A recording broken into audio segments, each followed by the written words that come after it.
नमस्कार, CSK news में आप सभी दोस्तों का एक बार फिर से बहुत बहुत स्वागत है। दोस्तों, दिन भर की जो फटाफट बड़ी खबर निकल के आ रही है, आपको बता दें कि देश भर में संक्रमितों के आंकड़े के बारे में भी जानेंगे और इस बीच आपको बता दें कि बिग ब्रेकिंग जानेंगे, जहां पर उड़ीसा बन चुका है देश का पहला राज्य जहां पर कोरोना वॉरियर्स यानी कोरोना से लड़ने वाले को मिलेगा शहीद का दर्जा। जी हां, अगर उनकी मृत्यु होती है तो इस बड़ी खबर निकल के आ रही है, इसके बारे में विस्तार से बताएंगे। लेकिन इस बीच आपको बता दें कि बिग ब्रेकिंग निकल के आ रही है, जहां पर किम जोंग उन तानाशाह तो मानो गया। जी हां, दरअसल नाजुक है हालात, ब्रेन डेड की अटकलें तेज, अमेरिकी रिपोर्ट ने किया दावा। इसके बारे में विस्तार से जानेंगे। इस बीच अगली बड़ी खबर आपको बता दें कि अपराध शाखा की जांच एजेंसी में सनसनीखेज खुलासा, 150 से अधिक देशों से मरकज में आता था पैसा, और इसके बारे में भी विस्तार से बताएंगे किस तरीके से शिकंजा कसने वाला है। और इस बीच चीन ने की थी पीपीई किट की जमाखोरी, अमेरिका का दावा अब महंगे दामों में इसीलिए बेच रहा है सबको। जी हाँ, इसके साथ ही अगली बड़ी खबर जानेंगे, जहां पर पाकिस्तान की एक घटिया हरकत सामने है, उसके बारे में बताएंगे किस तरीके से ब्लैक लिस्ट FATF की आंख में धूल झोंक रहा है और आतंकियों को ब्लैक लिस्ट से निकाल रहा है। उसके बारे में बताएंगे आपको फटाफट। लेकिन इस बीच आपको बता दें बड़ी खबर निकल के आ रही है, जहां पर राष्ट्रपति भवन से लेकर लोकसभा तक में कोरोना वायरस की दस्तक हो चुकी है। आखिर कैसे, वो भी आपको बताएंगे। देश भर के फटाफट खबरें जानेंगे, दुनिया भर के जो आंकड़े निकल के आ रहे हैं वो भी आपको बताएंगे। लेकिन उससे पहले छोटा सा निवेदन, अगर आपने चैनल को अभी तक सब्सक्राइब नहीं किया तो प्लीज़ सब्सक्राइब की लाल बटन दबाकर चैनल को सब्सक्राइब करें। और अगर आप भी मानते हैं कि पीएम मोदी के नेतृत्व में ये देश कोरोना को हराने के लिए तैयार है तो इस वीडियो को दिल से लाइक करके अपना समर्थन दर्ज कर। दरअसल पहली बड़ी खबर निकल के आ रही है, आपको बता दें कि देश भर में संक्रमितों का आंकड़ा 18,970, जी हाँ, लगभग 19,000 के करीब पहुंच चुका है। और इस बीच आपको बता दें कि कोविड-19 की संख्या महाराष्ट्र की बात करें तो 4646 है, दिल्ली में भी 2081 हैं, गुजरात की बात करें तो 127 मामले सामने अब तक आए हैं आज ही, जबकि टोटल 2066 हो चले। राजस्थान में भी आज 83 मामले आए हैं, टोटल 1659 मामले हो चुके हैं। यूपी में आज 110 मामले सामने आए, टोटल 1294 मामले हो चुके हैं। आंध्र प्रदेश में भी आज 35 मामले सामने आए, टोटल 757 हो चले हैं। कर्नाटका में भी 7 मामले सामने आए, टोटल 415 मामले हो चुके हैं। पश्चिम बंगाल में भी 53 मामले सामने आए हैं, टोटल 392 हो चुके हैं। हरियाणा में 1 मामले आए, टोटल 252। पंजाब में 5 मामले आए, टोटल 250। उड़ीसा में 5 मामले आए, टोटल लगभग 80 मामले करीब हो चुके हैं। तो ये आंकड़े राज्य दर राज्य आंकड़े निकल के आए। फिलहाल चलते हैं अगली बड़ी खबर। आपको बता दें कि कोविड-19 से जंग लड़ रहे कोरोना वॉरियर्स को मिलेगा शहीद का दर्जा, राजकीय सम्मान से अंतिम संस्कार, नवीन पटनायक का ऐलान। जी हाँ, कोरोना वायरस के खिलाफ जंग लड़ रहे कोरोना योद्धाओं मसलन डॉक्टर्स और सभी स्वास्थ्यकर्मियों को लेकर और उड़ीसा सरकार ने बड़ा फैसला किया है। उड़ीसा के मुख्यमंत्री नवीन पटनायक ने ऐलान किया है कि अगर कोरोना वायरस महामारी से जंग लड़ रहे कोरोना वॉरियर्स की मौत होती है तो उन्हें शहीद का दर्जा दिया जाएगा, उन्हें राजकीय सम्मान के साथ उनका अंतिम संस्कार किया जाएगा। आपको बता दें कि कोरोना वायरस के खिलाफ जंग में डटे स्वास्थ्यकर्मियों की भी कई जगह पॉजिटिव होने का मामला सामने आया है और कईयों ने तो अभी तक दम तोड़ दिया है। इसी को लेकर उड़ीसा सरकार ने ये बड़ा ऐलान किया है। फिलहाल अगर आप मानते हैं कि ऐसा पूरे देश में लागू होना चाहिए और जितने भी राज्य हैं सभी को लागू किया जाना चाहिए, जो इस कोरोना से लड़ रहे हैं सभी को शहीद का दर्जा दिया जाना चाहिए, तो कमेंट के माध्यम से अपनी राय देना ना भूलें। फिलहाल चलते हैं अगली बड़ी खबर। आपको बता दें कि किम जोंग उन तो मानो गया। जी हाँ, दरअसल तानाशाह किम जोंग उन की हालत बेहद नाजुक, ब्रेन डेड की अटकलें तेज। दरअसल अमेरिकी अधिकारी ने दावा किया है कि उत्तरी कोरिया में सन की तानाशाह किम जोंग उन की हालत बेहद ही खराब हो चली है। सर्जरी के बाद हालात नाजुक बनी है। किम हाल ही में 15 अप्रैल को अपने दादा के जन्मदिन के उत्सव में भी शामिल नहीं हुआ था, जिसके बाद स्वास्थ्य को लेकर चिंता जताई जा रही है। CNN की एक रिपोर्ट में अनुसार ये दावा किया गया है कि अमेरिकी अधिकारी का कहना है कि किम के स्वास्थ्य को लेकर जारी चिंता विश्वसनीय है, लेकिन गंभीरता का आकलन करना कठिन है। हालांकि ऐसी अटकलें लगाई जा रही हैं कि वो ब्रेन डेड हो गया है। दक्षिण कोरिया की ऑनलाइन साइट जो उत्तर कोरिया की खबरें देता है उसके मुताबिक 12 अप्रैल को किम हृदय तथा रक्तवाहिकाओं में संबंधित प्रक्रिया से गुजरा था, जिसके बाद ये अटकलें लगाई जा रही है कि उसकी हालत बेहद नाजुक हो चली है। फिलहाल ऐसा होता है तो एक बड़ा झटका उत्तर कोरिया के लिए। चलते हैं अगली बड़ी खबर। अपराध शाखा की जांच में हुआ सनसनीखेज खुलासा, 150 से अधिक देशों से मरकज में आता था पैसा। जी हाँ, निजामुद्दीन स्थित तबलीगी मरकज मामले में एक और खुलासा हुआ है।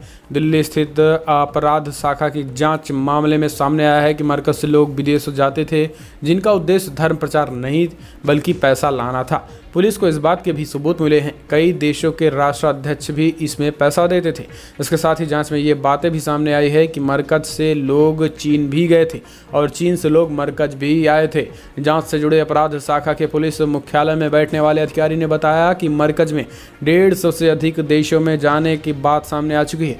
मरकज से जुड़े लोगों को दूसरे देशों में कहने को धर्म प्रचार के लिए भेजा जाता था, लेकिन असल उद्देश्य पैसा लेना था। धर्म प्रचार करने के नाम पर विदेशों से पैसा इकट्ठा किया जाता था। मरकज के जाने वाला व्यक्ति खुद ही अपना विदेश जाने का खर्च भी उठाता था। हैसियत के हिसाब से व्यक्ति को विदेश भेजा जाता था और धर्म प्रचार के लिए सब पैसे इकट्ठा किए जाते थे। तो ये एक बड़ी रिपोर्ट सामने आई। फिलहाल चलते हैं अगली बड़ी खबर। आपको बता दें कि अमेरिका का दावा, चीन ने की है पीपीई की जमाखोरी, अब महंगे दामों में बेच रहा है। जी हाँ, दरअसल अमेरिका ने चीन पर चिकित्सा उपकरणों की जमाखोरी का आरोप लगाया है। व्हाइट हाउस के एक शीर्ष अधिकारी ने दावा किया है कि जनवरी और फरवरी में चीन ने 18 गुना अधिक मात्रा में मास्क और व्यक्तिगत सुरक्षा उपकरण खरीदे हैं, जिन्हें वे उच्च दरों पर बेच रहा है। व्हाइट हाउस के व्यापार और विनिर्माण के निर्देशक पीटर नवारो ने सोमवार को आरोप लगाया है कि भारत और ब्राजील सहित कई देशों के पास पर्याप्त पीपीई किट नहीं है, क्योंकि बीजिंग उन्हें जमा कर रहा था। नवारो ने एक साक्षात्कार में फॉक्स बिजनेस न्यूज़ को बताया कि चीन ने वायरस को छुपाते हुए दुनिया भर की सभी पीपीई किट को इकट्ठा कर लिया था। उन्होंने कहा कि मेरे पास सीधे चीन सरकार के सीमा शुल्क संघ से साक्ष्य हैं, जो दिखाते हैं कि जनवरी और फरवरी के महीने में उसने 18 गुना अधिक मास्क खरीदे थे। उसके पास 2 अरब से ज़्यादा मास्क थे। उन्होंने चश्मे और दस्ताने दोनों के अपने खर्च को बढ़ा दिया। नवारो के अनुसार यूरोप, भारत, ब्राज़ील और अन्य के पास पर्याप्त पीपीई नहीं है और ये चीन जमाखोरी करके दाम बढ़े हुए दामों में बेच रहा। तो एक बड़ा खुलासा हुआ है। फिलहाल चलते हैं अगली बड़ी खबर। ब्लैक लिस्ट से बचने को एफएटीएफ की आंख में धूल झोंक रहा पाकिस्तान, सूची से हटा दिए हजारों आतंकवादियों के नाम। जी हाँ, दरअसल आतंकवाद का निर्यातक देश पाकिस्तान दुनिया की आंख में झूल झोंक रहा है, बाज नहीं आ रहा है। आतंकवाद के खिलाफ लड़ाई का दिखावा करके एफएटीएफ की काली सूची से बचने की कोशिश में जुटा पाकिस्तान दहशतगर्दों पर कार्रवाई की बजाय उसका नाम सूची से हटा रहा है। पाकिस्तान ने निगरानी सूची से हजारों आतंकवादियों का नाम हटा दिया है। वो कहावत है, आपने सुनी होगी कि नाखून कटा शहीद कहलाना। पाकिस्तान तो नाखून भी नहीं काटना चाहता है और नाम काट रहा है। ये लिस्ट पाकिस्तान के नेशनल काउंटर टेररिज्म अथॉरिटी द्वारा तैयार की जाती है। तो इस तरीके से ये एक बड़ी खबर निकल के आ रही है पाकिस्तान से। फिलहाल चलते हैं अगली बड़ी खबर। आपको बता दें कि राष्ट्रपति भवन के बाद कोरोना वायरस ने दी लोकसभा में दस्तक, एक स्टाफ मिला कोविड-19 पॉजिटिव। जी हाँ, दरअसल आपको बता दें कि पूरी दुनिया के साथ भारत में भी कहर मचाने वाला कोरोना वायरस राष्ट्रपति भवन के बाद लोकसभा सचिवालय तक पहुंच चुका है। लोकसभा में कार्यरत एक कर्मचारी में कोरोना वायरस की पुष्टि हुई है। वो हाउस कीपिंग डिपार्टमेंट में काम करता है। ये जानकारी गोपनीयता की शर्त पर 3 अधिकारियों ने दी है। बताया जा रहा है कि हाउस कीपिंग स्टाफ बजट सत्र के दौरान संसद में मौजूद नहीं था, वो इस दौरान घर पर गया था। आपको बता दें कि कोरोना वायरस की वजह से 23 मार्च को संसद सत्र को स्थगित कर दिया गया था। दरअसल लोकसभा के स्टाफ के कोरोना से संक्रमित होने का मामला ऐसे वक्त में आया जब राष्ट्रपति भवन से भी एक पॉजिटिव होने की खबर आ चुकी है। इसकी जानकारी वजह से करीब 125 परिवारों को क्वारंटाइन कर दिया। तो काफ़ी चिंताजनक बात है। फिलहाल हम चलते हैं अगली बड़ी खबर, जहां पर कोविड-19 को लेकर लाइव अपडेट में कोविड वॉरियर्स के लिए बनाया गया मास्टर डाटाबेस। जी हाँ, स्वास्थ्य मंत्रालय ने बताया है कि पिछले 24 घंटे में कोरोना वायरस के 1335 नए मामले सामने आ गए हैं और इस दौरान 47 लोगों की मौत हो चुकी है। अब तक कुल 18,000 से ज़्यादा लोग संक्रमित हो चुके हैं। स्वास्थ्य मंत्रालय, गृह मंत्रालय और ICMR ने मंगलवार को दैनिक संवाददाता सम्मेलन में कोरोना वायरस को लेकर कई जानकारियाँ दी हैं। प्रेस कॉन्फ्रेंस में FYAD ग्रुप के 4 चेयरमैन अरविंद पांडा भी मौजूद थे और उसमें कहा गया है कि डाटाबेस कोविड वॉरियर्स के लिए एक मास्टर डाटाबेस बनाया गया है। डाटाबेस में लगभग 1 करोड़ 24 लाख कोरोना योद्धाओं की जानकारी है। अस्पताल डॉक्टरों की जानकारी ले सकता है। ट्रेनिंग की जानकारी देने के लिए वेबसाइट बनाई गई है और इनको पूरी तरीके से कोरोना योद्धाओं को, आयुष छात्रों को भी ट्रेनिंग दे रहे हैं और 18 लाख से ज़्यादा वॉलंटियर ने ज्वाइन किया है इसमें। और इस तरीके से अब खास करके कोरोना वायरस से निपटने के लिए पूरी तैयारियां कर रहा है स्वास्थ्य मंत्रालय। फिलहाल चलते हैं अगली बड़ी खबर। गाजियाबाद दिल्ली में यात्रा पर रोक लगाने के बाद बॉर्डर पर हुआ हंगामा, जाम में फंसे रहे सैकड़ों लोग। जी हाँ, दरअसल आपको बता दें कि दिल्ली गाजियाबाद सीमा सील होने के कारण बॉर्डर पार करने की कोशिश कर रहे सैकड़ों लोगों ने मंगलवार को दिल्ली यूपी बॉर्डर पर हंगामा शुरू कर दिया। आपको बता दें कि सोमवार देर रात गाजियाबाद के जिले मजिस्ट्रेट डीएम द्वारा सभी सीमाओं को सील करने के आदेश जारी किए गए थे। डीएम अजय शंकर पांडे ने अपने आदेश में आपदा प्रबंधन अधिनियम और गाजियाबाद और दिल्ली के बीच यात्रा पर रोक के प्रावधानों के तहत एक निर्देश जारी किया। स्वास्थ्य और जिला प्रशासन के अधिकारियों के अनुसार दिल्ली में यात्रा के पश्चात कोरोना वायरस के 6 पॉजिटिव मामले सामने अब तक अपने पूर्व के आदेश पे आ चुके हैं, जिसको लेकर ये बड़ा फैसला हुआ है कि पूरी तरीके से गाजियाबाद और दिल्ली के बॉर्डर को सील कर दिया गया है। फिलहाल चलते हैं अगली बड़ी खबर। 3 मई के बाद भी नहीं मिल सकती है छूट, केंद्रीय मंत्रालय ने चेताया और बढ़ सकती है सख्ती। जी हाँ, दरअसल मध्य प्रदेश में कोरोना का कहर अभी थमा नहीं है। इन दिनों प्रदेश के इंदौर में, भोपाल समेत अन्य जिलों में कोरोना के संक्रमित बढ़ रहे हैं। मंगलवार को कोरोना संक्रमण के फैल रहे मामले को लेकर केंद्रीय गृह मंत्रालय की टीम ने इंदौर को दूसरे दिन भी जायजा लिया। मंत्रालय की रिपोर्ट के अनुसार इंदौर में लॉकडाउन का उल्लंघन हो रहा है और इससे कोरोना और फैल सकता है। कोरोना संक्रमण को रोकने के लिए देश भर में 3 मई तक लॉकडाउन किया गया है, लेकिन इंदौर में लगातार नए पॉजिटिव मरीज सामने आने और मृतक की संख्या बढ़ने पर मंत्रालय की टीम ने भी चिंता जाहिर की। तो ये एक बिग ब्रेकिंग।